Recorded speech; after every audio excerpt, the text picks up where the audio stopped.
Дополните предложение информации из текста. Члены Greenpeace поплыли к острову Амчитка, потому что dediğimiz gibi mətnimizdə dünyaca məşhur 55 ölkədə filialı yerləşən Greenpeace, yəni Yaşıl Dünya Beynəlxalq Təşkilatı haqqında mətn verilir. İlk dəfə bu şirkət 1971-ci ildə Kanadada yaranmışdı. O zaman bir neçə insandan ibarət imiş və qayıqla həmin insanlar Amchitka adasına gəlmiş. Bu Amchitka adası Alyaskada yerləşir.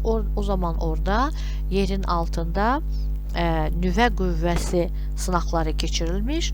Məhz bu səbəbdən bu insanlar onu dayandırmaq üçün, onun qarşısını almaq üçün oraya gəlmişlər. Mətndən irəli gələrək члены Greenpeace поплыли к острову Амчитка, потому что там проводили вредные для экологии испытания ядерного оружия variantını seçirik.